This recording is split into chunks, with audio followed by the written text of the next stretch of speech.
you had some issues with, well, that's putting it mildly, Sarah Jessica Parker's,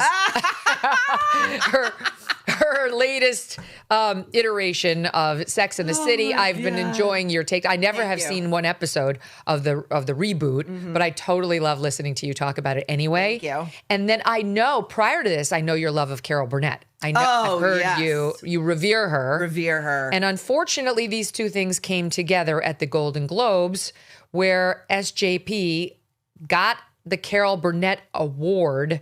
And here is some of her acceptance speech in SOT 38. My parents, who made certain they found the money and the time equally valuable to take me and my 7 siblings to the theater, the ballet, the symphony, the movies, museums, and to make sure we never left the house without a book, who grew our imaginations and our dreams, who insisted that curiosity was the gateway to a rich world, who birthed my love of acting and provided a path to my 52-year-old career. Birthed. She's so pretentious. She's so precious. She made her name and her money playing a sexually promiscuous woman who was sleeping with half of Manhattan. And as I said on there, hey, I don't judge. Like, live your life. But like, none of these women ever caught so much as an STD. Yeah. Like a mild one. Yeah. You know? And they sort of anybody who behaved that way in real life would be swimming with crabs. You're at least getting herpes. Like, you're at least like, you're at least maybe getting an HPV screening. And on top of that, then they're glamorizing like materialism and spending beyond your means, and like the idea that like buying $500 shoes you can't afford is just how it is. I've discussed this many times. I met way too many young women who came to New York City from points elsewhere and were like, I'm a Carrie. And I would be like, you're fucked. Yeah, right. You're fucked. Exactly. You're never going to make it here. But so she's been making the rounds for her, like that was the inaugural Carol Burnett Award. And much as there is online theorizing that Kris Jenner is buying Timothée Chalamet all these awards, including an Oscar. Yes, right. I believe I believe SJP purchased that award. Yes, that was the inaugural. There's no way. These awards are bought and paid for. We discussed this. We talked about it in the context of the podcast award, which we were on the short list for that, but we had to pay all this money if we wanted to actually be considered. And also it was made clear to me, then you have to go out to LA and meet with all these Golden Globes voters and executives and try to razzle dazzle them, and then pay more money. And of course, I said at the time on my show, go fuck yourselves. Absolutely not. It's my worst nightmare to have to spend time like that with people like that. We pulled our show from the consideration. Amy Poehler won it. And at the time I did this on the show, I didn't realize the New York Times did this whole expose on the amount that Spotify is believed to have had to spend to get her the award. What was it? It was some huge number. Steve, you looked at it. Do you remember what it was? But they were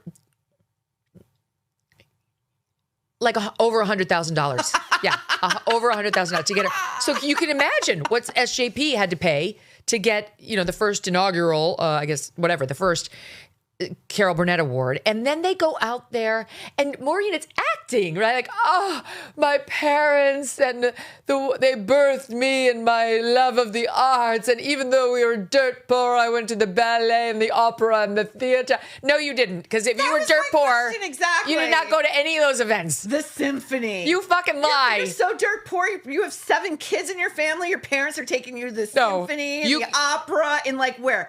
Like they were sorry. They grew up in like bumfuck somewhere. No offense. No. But like we're not living in like Midtown Manhattan where, you're getting part of like a free, developing adolescence in the arts, whatever.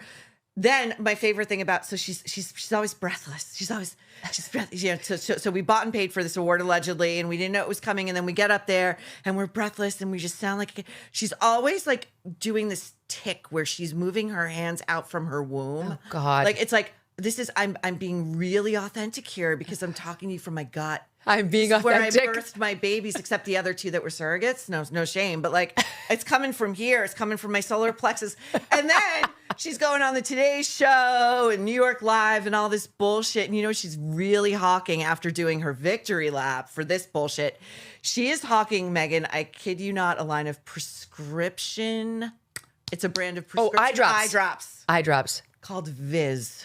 Okay. Which is a little too close to a slang word for things we were discussing earlier. It is. Yeah. So wait, now there is, what is it? Did you say, what is the number of the SOT, Steve? The 40B is the Today Show. Okay, let's take a look at her hawking those.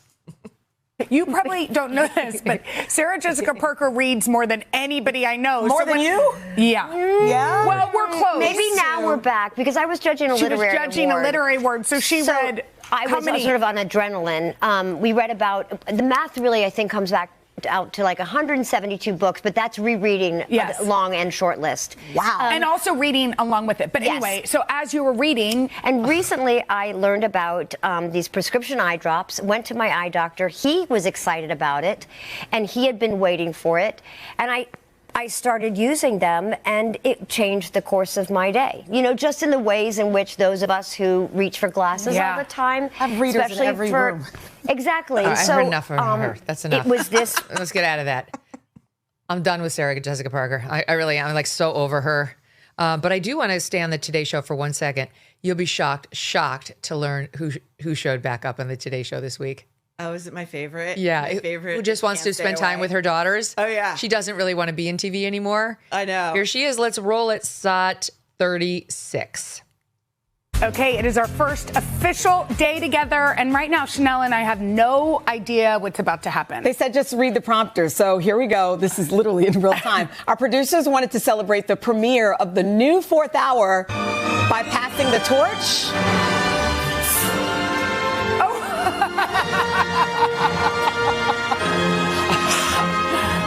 There's Hoda. Kathy Lee. It's really sweet. It's really sweet.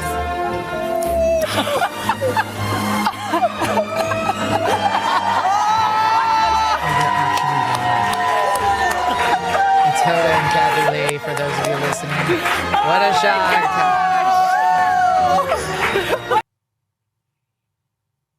Oh my God, can you believe I ever thought I could have a career there?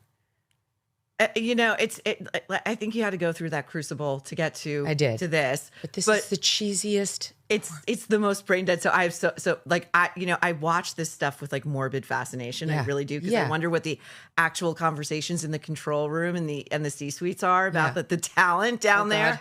Chanel, the new diversity hire. Let's just be honest. That's what this is. She's a dud. Yes, she's a dud. She is a charisma vacuum.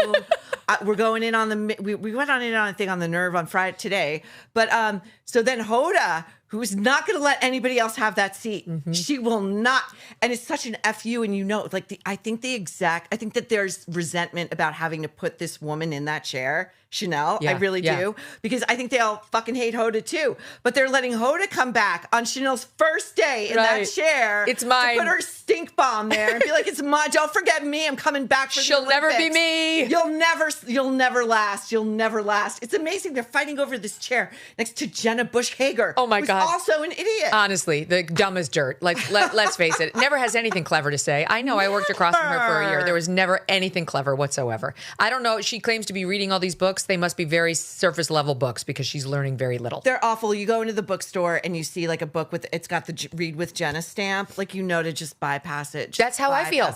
I just steer clear. If I see that, if I see the Reese Witherspoon, if I see the Oprah, oh hell no on the Oprah. A new year means new financial goals like making sure your savings are secure and diversified. Will this be the year you decide to talk to someone from Birch Gold Group? They use an educational approach with a deep understanding of macroeconomics. There are forces pushing the dollar lower right now and gold higher, which is why they believe every American should own physical gold.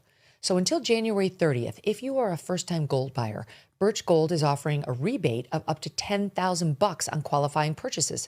To claim eligibility and start the process, just text MK to 989898.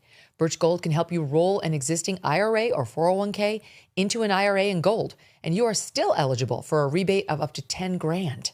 Consider making right now your first time to buy gold and take advantage of a rebate of up to $10,000 when you buy by January 30th. Text MK to the number 989898 and claim your eligibility today. Again, just text MK to the number 989898 to check it out. Thanks so much for watching. If you like what you just saw, hit the subscribe button for more clips and full episodes.